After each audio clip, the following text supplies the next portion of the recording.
Para pecinta sinetron Cinta Yasmin benar-benar dilanda kecewa lantaran Yasmin mendadak menerima cinta Rangga. Di acara makan malam itu Rangga yang bersiasat jika acara tersebut merupakan bentuk sambutan jika Romeo telah kembali ke rumah, namun ternyata ada maksud lain di balik itu semua. Di hadapan keluarga Cakradinata itulah Rangga secara mengejutkan menodong Yasmin agar menerima cintanya. Meski itu merupakan strategi Yasmin agar bisa lebih dalam lagi menyelidiki siapa dalang kematian orang tuanya. Namun tetap saja Romeo terbakar api cemburu. Romeo tak terima jika Yasmin menerima cinta Rangga. Selain itu sebenarnya masih ada satu hal lagi. Pengumuman yang sangat penting yang mau aku utarakan kepada seluruh orang yang ada di sini. Dan aku juga mau minta maaf sama Papa. Karena aku nggak bisa menepati janji aku. Karena gimana pun juga, ini sangat berhubungan dengan perasaan aku dan juga demi kebaikan Kayla. Aku jatuh cinta sama Yasmin, Pak.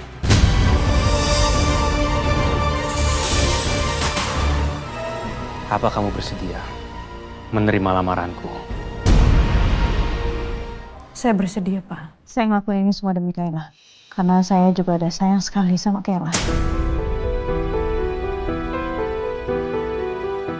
Baskara nggak terlalu banyak tahu karena plan ini kan dibuatnya memang oleh Ajeng dan Rangga gitu.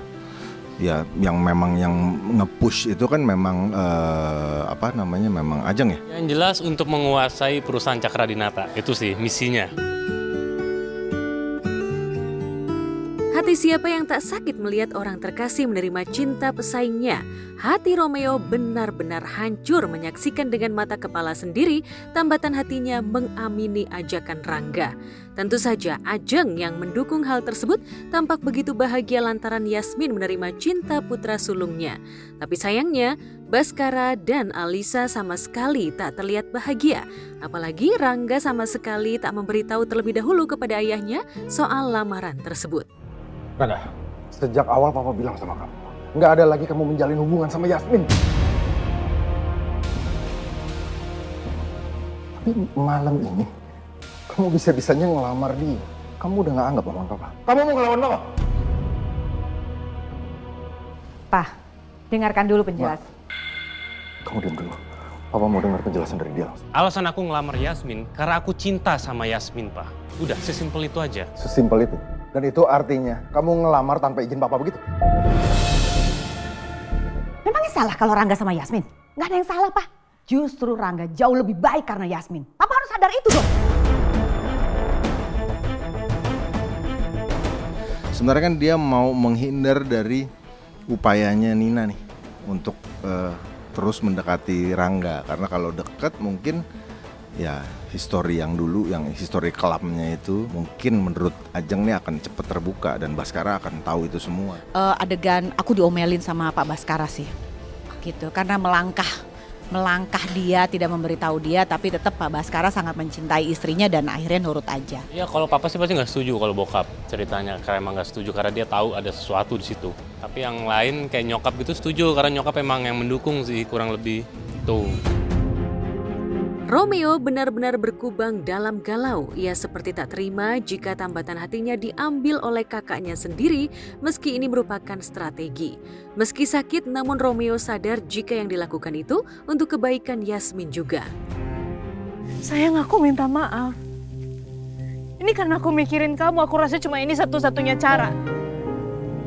Cuma ini satu-satunya cara untuk membantu aku gimana cara ngungkapin yang udah ngebunuh orang tua aku. Aku tahu sama ini kamu ngebantu, aku tahu sayang.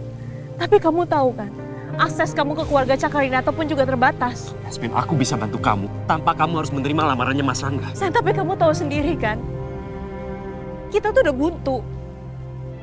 Yang penting satu hal yang harus kamu tahu. Cinta aku cuma untuk kamu, Romeo. Aku gak bisa hidup tanpa kamu. Aku janji gak akan ninggalin kamu, sayang. Ya kembali saya jelaskan bahwa Baskara itu nggak pernah benci sama Yasmin. Cuman kan memang Baskara nggak pernah masih dengan ultimatumnya bahwa dia tidak mau kedua anaknya ini dekat dengan Yasmin. Bukan personally karena Yasmin, dia nggak mau karena kalau anaknya itu sampai berantem. cuma gara-gara seorang perempuan? Oh ada.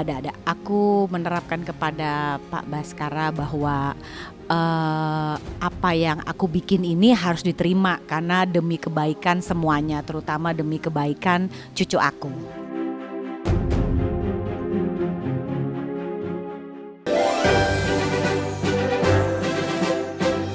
Ajang penghargaan Indonesian Movie Actors Awards hadir kembali. Ajang penghargaan tertinggi dan bergengsi bagi insan perfilman tanah air ini akan disiarkan secara langsung oleh stasiun kebanggaan kita bersama RCTI Selasa, tepat pada 15 Oktober 2024 malam.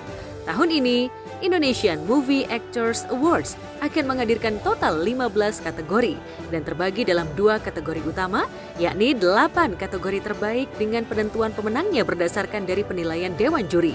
Kemudian 7 kategori terfavorit yang pemenangnya ditentukan melalui hasil voting. Dan ada 1 kategori penghargaan istimewa yaitu Lifetime Achievement. IMA 2024 dinilai oleh juri-juri yang terdiri dari orang-orang yang berhubungan langsung dengan industri film dari beragam latar belakang profesional. Mereka adalah Robert Roni, Marcella Zalianty, Vino G. Bastian, Lukman Sardi, Luna Maya, Fajar Nugros, dan Titin Watimena. Dari semua juri ini, Marcella Zalianty lah yang menduduki kursi juri paling lama. Lantas seperti apa penjurian dari semua kategori di tahun ini?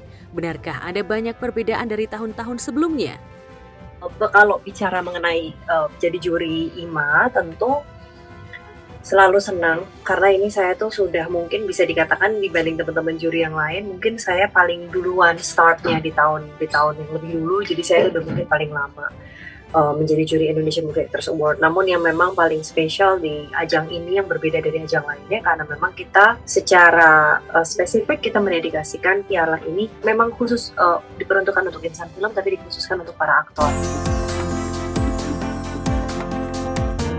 Sementara Ringo Agus Rahman kembali masuk dalam 2 kategori nominasi IMA 2024. Bagaimana reaksi Ringo? Benarkah ia tak percaya bisa masuk dalam 2 kategori, yakni pemeran utama pria terfavorit dan pemeran pasangan terfavorit? Gua jiper sih gua. Gua maksudnya kalau ngelihat yang lain, teman-teman yang lain ya jauh lebih berpengalaman, gua mengagumi mereka juga. Kalau gua ngelihat diri gua sendiri tuh gue tuh cuman berperan di sebuah film sampai akhirnya masuk nominasi itu kayak gimana gitu.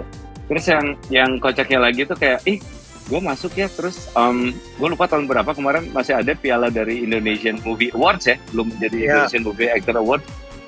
Ternyata gue pernah jadi pendatang baru terbaik gitu dulu tuh. Wah, sekarang gue berarti artinya apa nih, gue pendatang lama apa gimana ya?